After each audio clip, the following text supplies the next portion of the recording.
स्कंद 3 हमने कल पढ़ना शुरू किया था और उसके 13 श्लोक पढ़ लिए थे। स्कंद 3 विदुर मैत्रेय संवाद है। विदुर और मैत्रेय संवाद भागवतम का तृतीय स्कंद और चतुर्थ स्कंद, ये दो स्कंद है विदुर मैत्रेय संवाद। तो विदुर जब वन में गए थे, कल हमने देखा था किस तरह दुर्योधन ने अपमान किया।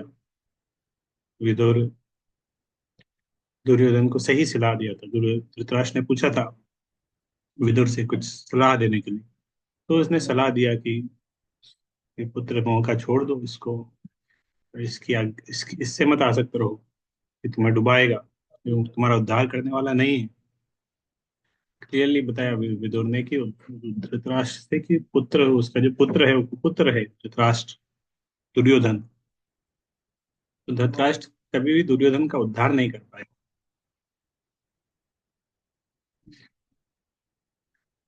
तो इससे आगे आज पढ़ते हैं। विदुर जिनके चरित्र का सभी सम्मानित व्यक्ति आदर करते थे, जब इस तरह बोल रहे थे तो दुर्योधन द्वारा उनको अपमानित किया गया। दुर्योधन से जब एकदम कठोर कठोर शब्द में आ, इन्होंने बोला, विदुर ने क्लियरली बोला दुर्योधन से, तो दुर्योधन क्रोध के मारे फूला हुआ था, उसके होंठ फड़क रहे थे। दुर्योधन कर्ण अपने छोटे भाइयों तथा अपने मामा शकुने के साथ था। तात्पर्य मतलब क्रोध आता है ना तो व्यक्ति का स्थिति कैसे हो जाता है, चेहरा लाल हो जाता है, आंखें लाल हो जाती है, होंठ फड़फड़ा रहे थे, सांसें तेज होने लगती है। क्रोध के अलग सिम्टम होते हैं। कहा जाता है कि मूर्ख व्यक्ति उपदेश देने पर क्रुद्ध होता है, जिस तरह सर्प को दूध पिलाने से उसका विष पड़ता है। उपदेशो ही मूर्खानाम केवलम विष वर्धयेत, इस तरह एक श्लोक है। मतलब मूर्ख को उपदेश देंगे तो उसको क्रोध आएगा, सुनेगा नहीं वो। संत विदुर इतने आदरणीय थे कि सारे सम्मानित व्यक्ति उनके चरित्र की ओर देखते थे, किंतु दुर्योधन इतना मूर्ख था कि उसने विदुर का अपमान करने का दुस्साहस कर डाला। जो उसके मामा शकुनी तथा उसके मित्र कर्ण की कुसंगति का फल था, जो उसके दुष्कृत्यों में सदा ही उससे उसे उकसाते रहते थे। तो कर्ण शकुनी इस तरह जिन लोगों के साथ में रहता था उसको उकसाते थे गलत काम करने के लिए। कायेनमत्र उपजुहाव जिह्वाम् दास्यासुतं यत् बलिनायव पृष्टः तस्मिन् प्रतिपः परकृत्य आस्ते निर्वास्यताम् आशुपुरात् श्वसानः। तो दुर्योधन इस तरह बोल रहा है। दासी पुत्र थे विदुर, तो बोल रहे हैं, इस रखेल के पुत्र को यहाँ आने के लिए किसने कहा है?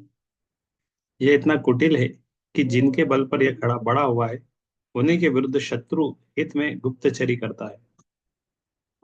इसे तुरंत इस महल से निकाल बाहर करो और इसकी केवल सांस भर चलने दो। तो ये कौन बोल रहा है? दुर्योधन बोल रहा है विदुर से। विवाह करते समय क्षत्रिय राजा ने कई युवतियों को विवाहित राजकुमारों के साथ लेते जाते थे। राजा की ये युवतियां परिचायिकाएं दासी कहलाती थी। ये दासियां राजा के सहवास से पुत्र उत्पन्न करती थी। ऐसे पुत्र दासी पुत्र कहलाते थे। इनका राज सिंहासन पर कोई अधिकार नहीं होता था, किंतु उनके भरण पोषण और अन्य सुविधाएं राजकुमारों के ही समान प्राप्त रहती थी। विदुर ही ऐसी एक दासी के पुत्र थे, उनकी गणना क्षत्रियों में नहीं की जाती थी। राजा धृतराष्ट्र अपने इस छोटे दासी पुत्र भाई से अत्यधिक स्नेह करता था, और विदुर उसके महान मित्र तथा दार्शनिक सलाहकार। दुर्योधन यह भली भांति जानता था कि विदुर महात्मा तथा हितैषी है, किंतु दुर्भाग्यवश उसने अपने निर्दोष चाचा को मर्माहत करने वाले कठोर शब्दों का प्रयोग किया था। दुर्योधन ने न केवल विदुर के जन्म पर कटाक्ष किया, अपितु उसे कृतघ्न भी कहा। कि वो युधिष्ठिर का समर्थन करके दुर्योधन अपना शत्रु मानता। उसने चाहा कि दुर्योधन को तुरंत महल से निकाल दिया जाए और उसकी सारी संपत्ति छीन ली जाए। यदि संभव होता तो वह उसके तब तक बेत लगवाता जब तक उसके पास सांस के अतिरिक्त कुछ बाकी न बचता। तो उसने आरोप लगाया कि वो पांडवों का गुप्तचर है, क्योंकि उसने धृतराष्ट्र को उनके पक्ष में सलाह दी। क्योंकि पांडवों को जलाने का इन्होंने बहुत प्लानिंग किया था, पूरे धृतराष्ट्र, विदुर सब ने मिलके। लेकिन उसके ऊपर किसने पानी फेर दिया? विदुर ने। बचा लिया पांडवों को। तो इसीलिए लगता था कि वो पांडवों का गुप्तचर है। हम प्लान करते हैं और चौपट कर देता है प्लान को।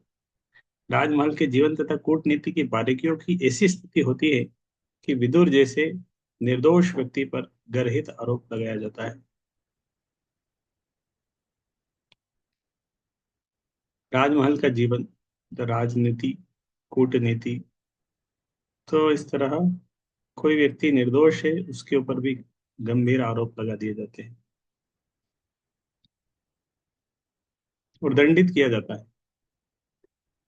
देखते हैं इसी तरह शास्त्रों में बहुत सारे उदाहरण हैं यहाँ पे। भरत महाराज के ऊपर भी तो रामायण में हम देखते हैं, उनके ऊपर आरोप आ गया था, तो उनके कारण ये सब हुआ है। यहाँ विदुर के ऊपर आरोप फिर हम देखते हैं। विभीषण ने जब रावण को सही उपदेश देने गए थे, तो रावण ने विभीषण का अपमान कर दिया, उसको बाहर कर दिया। तो इस तरह रावण ने सही उपदेश ग्रहण नहीं किया, दुर्योधन सही उपदेश ग्रहण नहीं किया। ये उपदेश देने इनको लग रहा है किसके समान था? विष के समान लग रहा था। उपदेश अमृत, तो भी गोस्वामी की एक बुक है उपदेश अमृत। किसके लिए उपदेश अमृत के समान है? जो उपदेश का पालन करते हैं। जो उपदेश का पालन नहीं करते हैं, उनके लिए उपदेश किसके समान है? विष के समान है। उपदेश विष। विदुर अपने भतीजे दुर्योधन के इसे अप्रत्याशित व्यवहार से आश्चर्यचकित थे। इसके पूर्व में कि सचमुच कोई घटना घट जाए, उन्होंने राजमल को सदा के लिए त्यागने का निश्चय किया। ऐसा अपमान हुआ, उन्होंने सोचा कि मैं छोड़ ही देता हूँ, क्या इस तरह राजमहल में रहना। स्वयं धनुर्द्वारि निधाय मायां पातु पुरो मर्म सुताड़ितोऽपि स इत्थमत्युल्बणकर्ण बाणे गतव्यथो अयादुरुदमानयानः।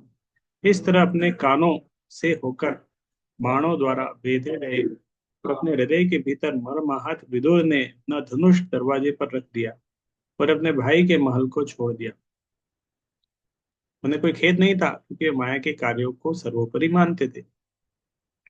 तो बुरा लगेगा इस तरह अपमान कर रहा है, कुछ भी बोल रहा है। तो लेकिन विदुर ने सहन किया उन शब्दों को, और उधर धनुष बाण दरवाजे पे रख दिया, भाई के महल को छोड़ दिया, धृतराष्ट्र के महल को छोड़ दिया। दुखी नहीं थे वो, जानते थे भौतिक जगत है, माया का, कभी भी कुछ भी हो सकता है। भगवान का शुद्ध भक्त ईश्वर की बहिरंगा शक्ति द्वारा उत्पन्न विषम परिस्थिति से कभी विचलित नहीं होता। भगवत गीता में कहा गया है, प्रकृते क्रियमाणानि गुणैः कर्माणि सर्वशः अहंकार मूढ़ात्मा करता हम इति मन्यते। बद्धात्मा बहिरंगा शक्ति के विभिन्न गुणों के प्रभाव के अंतर्गत संसार में निमग्न रहता है। नित्य अहंकार में डूबा हुआ वह सोचता है कि हर कार्य वह स्वयं कर रहा है। भगवान की बहिरंगा शक्ति अर्थात भौतिक प्रकृति पूरी तरह से परमेश्वर के अधीन है, और बद्धात्मा बहिरंगा शक्ति के पूर्ण नियंत्रण में होता है। अतः बद्ध जीव पूर्णतः भगवान के नियमों के अधीन होता है, किंतु केवल मायावश वह अपने को अ, अपने कर्मों में स्वतंत्र मानता है। दुर्योधन बहिरंगा प्रकृति के ऐसे प्रभाव के अंतर्गत कार्य कर रहा था, जिससे जिसके फलस्वरूप अंत में उसका सफाया हो जाएगा। उसने विदुर के परामर्श को नहीं माना, उल्टे उन महात्मा को अपमानित किया जो उसके सारे परिवार के हितैषी थे। विदुर इसे समझते थे, क्योंकि वे भगवान के शुद्ध भक्त थे। दुर्योधन के वचनों से बुरी तरह अपमानित होने पर भी विदुर यह देख सके कि दुर्योधन माया के वश में होने से अपने ही विनाश के पथ पर अग्रसर हो रहा है। तो विदुर समझते थे दुर्योधन की क्या स्थिति है। अतः उन्होंने बहिरंगा शक्ति के कार्य को सर्वोपरि माना। तथापि उन्होंने यह भी देखा कि भगवान की अंतरंगा शक्ति विशिष्ट स्थिति में किस तरह उसकी सहायता कर रही थी। भक्त सदैव विरक्त भाव से रहता है क्योंकि सांसारिक आकर्षण उसको कभी तुष्ट नहीं कर पाते। विदुर कभी भी अपने भाई को राजमहल द्वारा आकृष्ट नहीं हुए। वे सदैव उस राजमहल को त्याग कर भगवान के दिव्य प्रेमा भक्ति में अपने को पूरी तरह लगाने के लिए तैयार रहते थे। अब दुर्योधन की कृपा से उन्हें अवसर मिला था, अतः अपमान के कटु वचनों से दुखी होने की बजाय उन्होंने मन ही मन उसे धन्यवाद दिया, क्योंकि उसके कारण उन्हें पवित्र स्थान में अकेले रहने और भगवत भक्ति में लगे रहने का अवसर प्राप्त हुआ। गत व्यथा शब्द यहाँ पर महत्वपूर्ण है, क्योंकि विदुर उन यातनाओं से मुक्त हो गए जिनसे भौतिक कार्यों में बंधा हुआ प्रत्येक व्यक्ति पीड़ित होता रहता है। अतः उन्होंने सोचा कि धनुष के द्वारा अपने भाई की रक्षा करने की कोई आवश्यकता नहीं रही, क्योंकि उसके भाई का विनाश तो निश्चित ही है।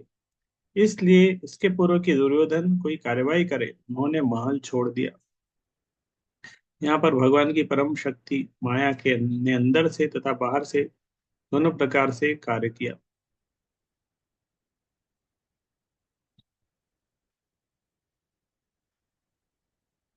एक मिनट।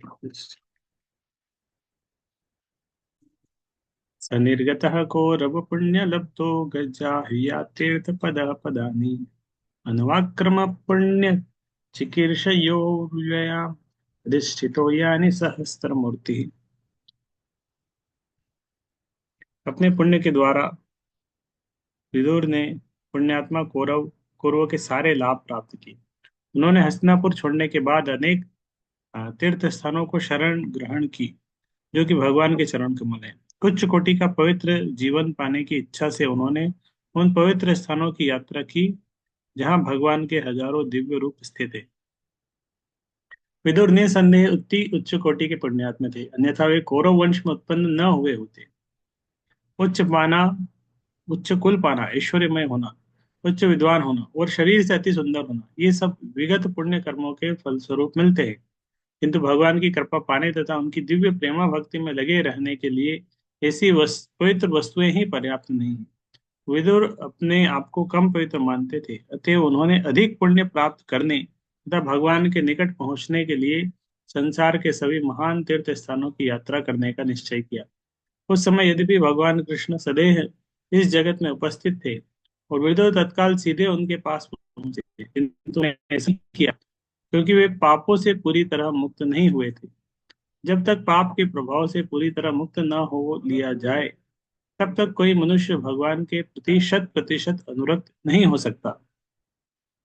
विदुर को इसका भान था कि कूटनीतिज्ञ धृतराष्ट्र तथा दुर्योधन की संगति के कारण उनका पुण्य समाप्त हो चुका है, अतः वे तुरंत ही भगवान की संगति करने के योग्य नहीं है। भगवान भी इसकी पुष्टि निम्नलिखित श्लोक में हुई है, भगवत गीता में। येषां त्वन्तपतं पापं जनानां पुण्यकर्मणां ते द्वंद्व मोह निर्मुक्ता भजन्ते माम दृढ़वता। कंस तथा जरासंध जैसे पापी असुर व्यक्ति सोच ही नहीं सकते कि कृष्ण वर्ण पूर्ण पुरुषोत्तम भगवान अर्थात परम सत्य है। केवल वे जो शुद्ध भक्त हैं, जो शास्त्रों में निर्दिष्ट धार्मिक जीवन के नियामक सिद्धांतों का पालन करते हैं, अपने को कर्म योग में तत्पश्चात ज्ञान योग में लगा पाते हैं। उसके बाद शुद्ध ध्यान द्वारा शुद्ध विशुद्ध चेतना समझ सकते हैं। इस चेतना उत्पन्न होने पर मनुष्य शुद्ध तत्वों की संगति का लाभ उठा सकता है। श्यान महत सेवया विप्रा पुण्य तीर्थ निषेवणात्। इसी जीवन काल में भगवान की संगति की जा सकती है। तीर्थ स्थान तीर्थ यात्रियों के पापों का निवारण करने के निमित्त होते हैं और शुद्ध जीवन इस साक्षात्कार पाने वाले की सुविधा के लिए तीर्थ स्थान ब्रह्मांड भर में फैले हैं। तो इस तरह विदुर को जब जाना ही है बाहर, तो सोचा कि चलो तीर्थ स्थान में जाते हैं, घूमते हैं। किंतु मनुष्य को केवल तीर्थ स्थानों में जाने तथा अपने नियत कर्मों को करने से ही तुष्ट नहीं हो जाना चाहिए। उसे उन महात्माओं से मिलने के लिए उत्सुक रहना चाहिए जो पहले से वहां भगवान की सेवा में लगे हुए हैं। प्रत्येक तीर्थ स्थान में भगवान अपने विविध दिव्य स्वरूपों में वर्तमान रहते हैं। तो तीर्थ स्थान में जाके भगवान के भक्तों से मिलना चाहिए, श्रवण करना चाहिए, तभी लाभ है। ये स्वरूप अर्चा मित्र कहलाते हैं, अर्थात भगवान के वे रूप जिन्हें सामान्य व्यक्ति आसानी से समझ सकता है। भगवान हमारी सांसारिक इंद्रियों के लिए अगम्य है, ये हमारी वर्तमान आंखों से देखे नहीं जा सकते। न ही वे हमारे वर्तमान कानों से सुने जा सकते हैं।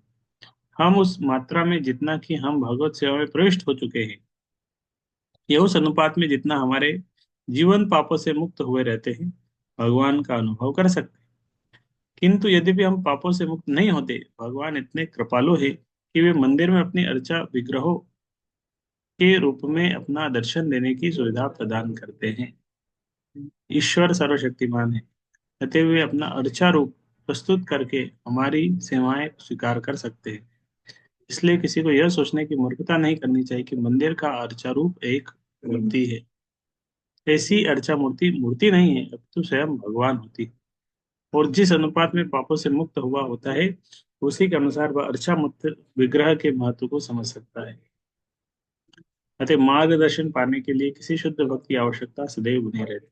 तो मंदिर में हम जाते हैं, विग्रह के दर्शन करते हैं। हम मूर्ति नहीं बोलते हैं, उसको विग्रह बोलते हैं। मूर्ति मतलब कोई किसी का मूर्ति है, वो मतलब वो व्यक्ति और मूर्ति अलग अलग अलग है।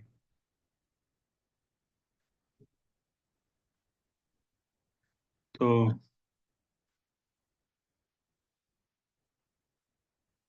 हम विग्रह बोलते हैं भगवान को। ईश्वर परमः कृष्ण सच्चिदानंद विग्रह। विग्रह मतलब, विग्रह मतलब भगवान और उनकी, उनका जो विग्रह है उसमें कोई अंतर नहीं है, सेम है। भारतवर्ष में भारतवर्ष में देश भर में लाखों तीर्थ स्थल फैले हुए हैं, और परंपरा अनुसार सामान्य व्यक्ति वर्ष की सारी ऋतु में इन पवित्र स्थानों की यात्रा करता है। विभिन्न तीर्थ स्थानों में स्थित कतिपय अर्चा स्वरूपों का उल्लेख इस प्रकार है। वे मथुरा में कृष्ण का जन्म स्थान आदि केशव रूप में, पुरी में जगन्नाथ पुरुषोत्तम में भी के रूप में, इलाहाबाद प्रयाग में बिंदु माधव के रूप में, प्रयागराज में त्रिवेणी के तट पर बिंदु माधव नाम से भगवान का योग है, मंदराचल में मधुसूदन रूप में, आनंदारण्य में वासुदेव पद्मनाभ तथा जनार्दन रूप में, विष्णु कांची में विष्णु रूप में, मायापुर में हरि रूप में विराजमान है। ब्रह्मांड भर में भगवान की ऐसी करोड़ों अर्चा विग्रह है। इन समस्त अर्चा मूर्तियों का सारांश चैतन्य चरितमृत में इस प्रकार दिया है। सर्वत्र प्रकाशितार भक्ते सुख दिते, जगतेर अधर्मनाशी धर्म स्थापिते। भगवान ने अपने को ब्रह्मांड भर में इस तरह फैला रखा है जिससे भक्तों को आनंद मिले, सामान्य जनों को अपने पापों से निवारण करने की सुविधा प्राप्त हो और संसार में धर्म की स्थापना की जा सके। तो भगवान का विग्रह अलग अलग जगह, विग्रह होने से क्या होगा, विग्रह की सेवा कर पाएंगे, विग्रह की सेवा कर सकते हैं, विग्रह को भोग बना सकते हैं, माला बना सकते हैं, मंदिर बना सकते हैं, मंदिर को डेकोरेट कर सकते हैं। तो माइंड हमारा विग्रह की सेवा में लग जाता है, मन भगवान की सेवा में लगता है, भगवान के प्रति आकर्षण बढ़ता है इस तरह सेवा करने से। वे एकमात्र कृष्ण का चिंतन करते हुए अकेले ही विविध स्थानों तथा अयोध्या द्वारका मथुरा से होते हुए यात्रा करने निकल पड़े। अकेले कौन है, विदुर। ऐसा नहीं है कि चलो कोई साथ में ले जाते हैं तब जाएंगे, कुछ दिन रुकेंगे। निकल गए, उस समय पैदल ही निकल जाते थे लोग। उन्होंने ऐसे तीर्थ स्थानों की यात्रा की जहाँ वायु, पर्वत, बगीचे, नदियां तथा झीलें शुद्ध तथा निष्पाप थी, और जहाँ अनंत के विग्रह मंदिरों की शोभा बढ़ाते हैं। इस तरह उन्होंने तीर्थ यात्रा की प्रगति संपन्न की। भगवान के अर्चा रूपों को नास्तिक जन मूर्तियां मान सकते हैं, किंतु विदुर या उनके अन्य अनेक सेवक ऐसा नहीं मानते। भगवान के स्वरूपों का उल्लेख यहाँ पर अनंत लिंग के रूप में हुआ है। भगवान के ऐसे रूपों में असीम शक्ति होती है जो स्वयं भगवान जैसी ही होती है। रक्षा की शक्तियों तथा भगवान के साकार रूपों की शक्तियों में कोई अंतर नहीं होता। यहाँ पर पत्र पेटी तथा डाकघर का उदाहरण लागू होता है। शहर भर में लगी छोटी छोटी पत्र पेटियों में सार्वजनिक डाक व्यवस्था के समान ही शक्ति होती है। डाकघर का कार्य पत्रों का एक स्थान से दूसरे स्थान तक पहुंचाना है। यदि कोई व्यक्ति सार्वजनिक डाक विभाग द्वारा मान्य पत्र पेटियों में पत्र डालता है तो पत्र ले जाने का कार्य निश्चित रूप से संपन्न होता है। इसी तरह अर्चा विग्रह भगवान के साक्षात उपस्थित होने जैसी असीम शक्ति प्रदान कर सकती है। इसलिए विदुर को विविध अर्चा रूपों में कृष्ण के अतिरिक्त कुछ भी नहीं दिखा। वे अंततः एकमात्र कृष्ण का साक्षात्कार कर सके, अन्य किसी का नहीं। तो बहुत अच्छा उदाहरण दिया प्रभुपाद ने। पहले के समय में क्या होती थी, अभी तो बंद हो गया होगा, कहीं कहीं है। तो डाकघर, हमें कोई पत्र भेजना है किसी स्थान पर, किसी एड्रेस पे, तो हम लेटर लेके आते थे, उसमें पत्र लिखते थे अच्छे से, टिकट चिपकाते थे, पत्र को ले जाके लाल बॉक्स की पेटी में डाल के आ जाते थे। और वो पेटी हमारे घर की गलियों में कहीं ना कहीं टंगी रहती।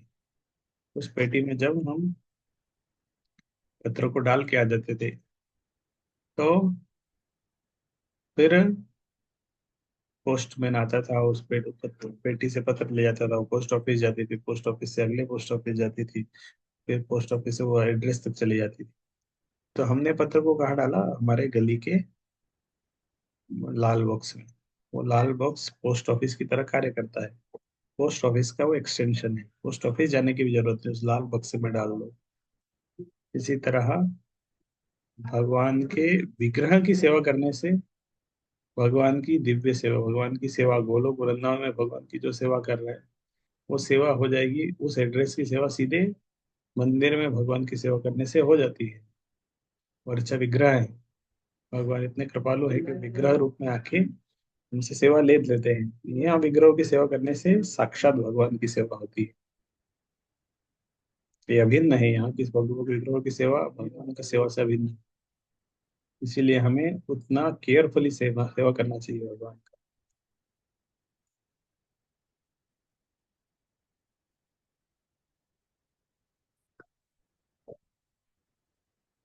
ग्राम पर्यटन में तो विविक्त वृत्ति, सदा प्लुतोऽध शयनोऽवधूतः, अलक्षितः स्वेरवधूतवेषो, व्रतानि चेरे हरितोषणानि।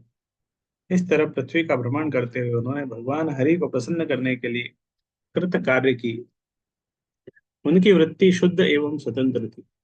वे पवित्र स्थानों में स्नान करके निरंतर शुद्ध होते रहे। यद्यपि वे अवधूत वेश में थे, न तो उनके बाल संवरे हुए थे, न ही लेटने के लिए उनके पास बिस्तर। इस तरह वे अपने तमाम परिजनों से अलक्षित रहे। तब इस तरह निकले ना, तो लोग पहचान में नहीं पा रहे थे क्योंकि ये विदुर है। वो घूम रहे थे एक आम आदमी की तरह, बाल भी अच्छे से संवारे नहीं थे, कुछ भी नहीं था, बड़े सामान वामान कुछ नहीं लेके चल रहे थे, ऐसे ही एक अवधूत की तरह निकल गए थे घर से। फिर यात्रा का सर्वप्रथम प्रमुख कर्तव्य भगवान हरि को प्रसन्न करना है। तीर्थ यात्रा करते समय उसे समाज की प्रसन्नता की चिंता नहीं करनी चाहिए। उसे सामाजिक औपचारिकताओं या वृत्ति या वेश पर निर्भर करने की आवश्यकता नहीं रहती। उसे सदा भगवान को प्रसन्न करने वाले कार्य में लीन रहना चाहिए। इस तरह विचार तथा कर्म से शुद्ध हुआ तीर्थयात्री तीर्थ यात्रा की विधि से परमेश्वर का साक्षात्कार कर सकता है। सम्व्रजन् भारतमेव वर्षं, कालेन यावत् गतवान् प्रभासम्, तावच्छ साक्षिति मेघचक्रा मेघातपत्रामतिजेन पार्थ। इस तरह जब वे भारतवर्ष की भूमि में समस्त तीर्थ स्थलों का भ्रमण कर रहे थे, वे प्रभास क्षेत्र गए। उस समय महाराज युधिष्ठिर सम्राट थे और वे सारे जगत को एक सैन्य शक्ति तथा एक ध्वजा के अंतर्गत किए हुए थे। तो अलग अलग तीर्थ स्थान में भ्रमण करते करते गुजरात की तरफ गए। गुजरात में एक जगह है प्रभास क्षेत्र। तो उस समय युधिष्ठिर महाराज पूरे जगत के राजा थे। उनके बैनर के अंडर बाकी सब राजा थे। 5,000 से अधिक वर्ष पूर्व जब संत विदुर तीर्थ यात्रा के रूप में पृथ्वी का भ्रमण कर रहे थे, तो इंडिया भारतवर्ष के नाम से विख्यात था, जैसा कि आज भी है। इतिहास भूतकाल के 3,000 वर्षों से अधिक का क्रमबद्ध विवरण नहीं दे सकता, किंतु इसके पूरा सारा संसार महाराज युधिष्ठिर के ध्वज एवं सैन्य शक्ति के अधीन था। और वे सम्राट, संसार के सम्राट, चक्रवर्ती राजा थे। आज के समय में संयुक्त राष्ट्र में सैकड़ों हजारों ध्वज फहराते हैं, किंतु विदुर के समय भगवान कृष्ण अर्थात अजित की कृपा से केवल एक ध्वज था। संसार के सारे राष्ट्र पुनः एक ध्वज के नीचे एक सत्ता के लिए अत्यंत उत्सुक है, किंतु इसके लिए उन्हें भगवान कृष्ण की कृपा प्राप्त करनी होगी, क्योंकि केवल वे ही एक विश्वव्यापी राष्ट्र बनाने में सहायक बन सकते हैं। पूरा विश्व एक राष्ट्र ना अच्छा होगा। तत्राथ शुश्रावसु रद्वीनश्रिं वनं यथा वेणुजव संशयम् संस्पर्धया दग्धमथानुशोचन् सरस्वतीं प्रत्यगियाय तूष्णीम्। प्रवास तीर्थ स्थान में उन्हें पता चला कि उनके सारे संबंधी उग्र आवेश के कारण उसी तरह मारे जा चुके हैं जिस तरह बांसों के घर्षण से उत्पन्न अग्नि सारे जंगल को जला देती है।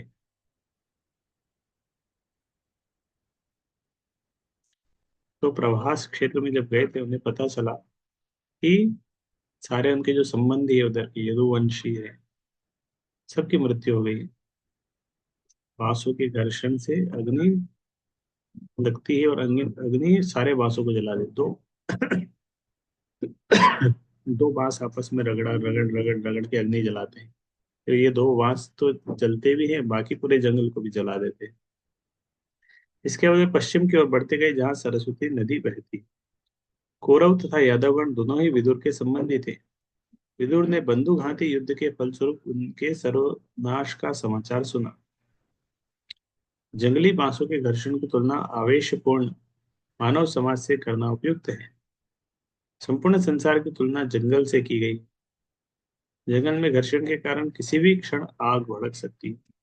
जंगल में कोई आग लगाने नहीं जाता, किंतु बांसों के बीच संघर्षण मात्र से अग्नि उत्पन्न हो जाती है और सारे जंगल का जला डालती है। इसी तरह संसारिक मेरा तेरा रूपी मातर जंगल में माया के द्वारा मोहित बद्ध आत्माओं के उग्र आवेश के कारण युद्ध रूपी अग्नि जल जाती लग जाती है। ऐसी सांसारिक अग्नि संतों की कृपा रूपी बादल के जल से ही बुझाई जा सकती है। जिस तरह जंगल की आग केवल बादल से बरसने वाली वर्षा से बुझाई जा सकती है। जंगल में आग लगती है तो वर्षा से ही वो आग बुझती है, फायर ब्रिगेड कुछ नहीं कर सकता। तो और आगे कहाँ गए? 22 नंबर श्लोक। सरस्वती नदी के तट पर 11 तीर्थ स्थल थे। सरस्वती नदी के तट तट पे वहां पर त्रिद उष्णा मनु पृथु अग्नि असित वायु सुदास गौ गोह तथा श्राद्ध देव विदुर इन सभी में गए, ठीक से कर्मकांड किए। अन्यानि चेह द्विजदेव देवे ततानि नानायतनानि विष्णु तथ्यंग मुख्यांकित मंदिराणि यद्दर्शनात् कृष्णमनुस्मरन्ति। वहां महर्षियों तथा देवताओं द्वारा स्थापित किए गए पूर्ण पुरुषोत्तम भगवान विष्णु के विविध रूपों से युक्त अनेक अन्य मंदिर भी दिखे। ये मंदिर भगवान के प्रमुख प्रतीकों से अंकित थे और आदि भगवान श्री कृष्ण का सदैव स्मरण कराने वाले थे। तो जहाँ जहाँ दिखे भगवान के मंदिर में जा रहे थे, प्रणाम कर रहे थे, कृष्ण का स्मरण होता था हमको इस तरह। मानव समाज चार सामाजिक वर्णों तथा चार आध्यात्मिक विभागों में विभाजित है, जो प्रत्येक मनुष्य पर लागू होता है। ये प्रणाली वर्णाश्रम धर्म कहलाती है। महान ग्रंथ में अनेक स्थलों पर इसकी व्याख्या की जा चुकी है। साधु संत या वे व्यक्ति जो संपूर्ण मानव समाज के आध्यात्मिक उत्थान में पूर्णतः लगे रहते हैं, द्विज कहलाते हैं। तथा द्विजों में सर्वश्रेष्ठ चंद्रलोक से ऊपर के उत्कृष्ट लोकों के वासी देव कहलाते थे। द्विज देव तथा देव दोनों ही विष्णु के विविध स्वरूपों वाले तथा गोविंद मधुसूदन नृसिंह माधव केशव नारायण पद्मनाभ पार्थ सारथी आदि नामों वाले मंदिरों की स्थापना करते हैं। भगवान असंख्य रूपों में अपना विस्तार करते हैं, किंतु सभी एक रूप एक दूसरे से अभिन्न होते हैं। भगवान विष्णु के चार हाथ रहते हैं और प्रत्येक हाथ में विशेष वस्तु यथा शंख चक्र गदा या पद्म कमल का फूल रहता है। इन चार चिन्हों में से चक्र प्रमुख है। आदि विष्णु होने से कृष्ण के एक ही चिन्ह चक्र होता है, इसलिए कभी कभी उनको चक्र भी कहा जाता है। भगवान का चक्र शक्ति का प्रतीक है, जिससे वे सारे जगत का नियंत्रण करते हैं। विष्णु मंदिरों के शिखरों पर चक्र का प्रतीक रहता है, जिससे लोग दूर से इस प्रतीक को देख सकते हैं और तुरंत भगवान कृष्ण का स्मरण कर सके। अत्यंत ऊंचे मंदिरों के निर्माण का उद्देश्य लोगों को दूर से दर्शन करने का सुयोग प्रदान करना है। भारत में जब भी कोई नया मंदिर बनाया जाता है, तो यह शैली अपनाई जाती है और ऐसा प्रतीत होता है कि लिखित इतिहास के पहले से यही शैली चली आ रही है।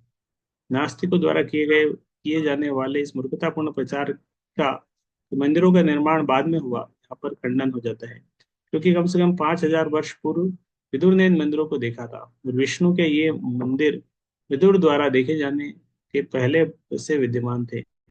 शिव देवाने भी देव की मूर्तियां स्थापित नहीं की, किंतु सामान्य लोगों के बाद इन्हें इस भावनामृत के स्तर तक उठाने के लिए उन्होंने विष्णु मंदिरों की स्थापना की। पहले के राजा महाराजा भी बड़े बड़े विष्णु मंदिर बनाते थे।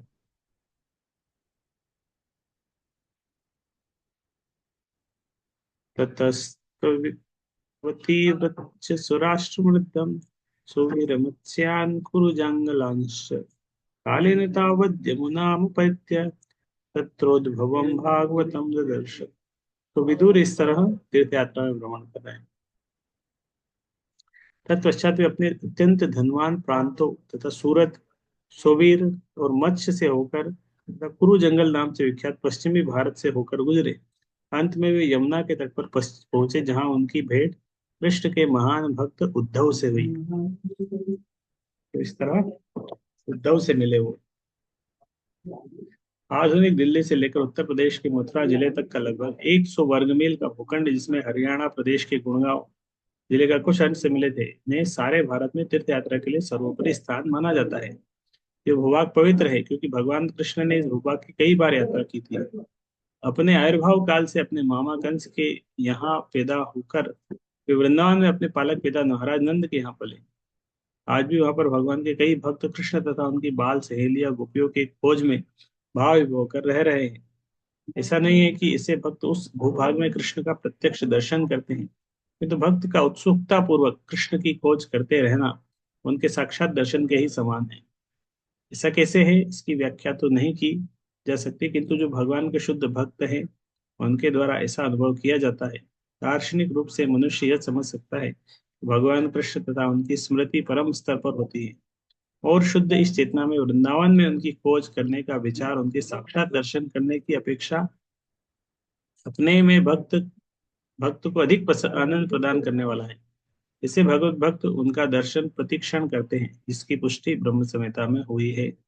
प्रेमाञ्जन शुलित भक्ति विलोचनेन अन्तः सदैव हृदयेषु विलोकयन्ति यं श्यामसुन्दरमचिन्त्य गुणस्वरूपं गोविन्दमादिपुरुषं तमहं भजामि।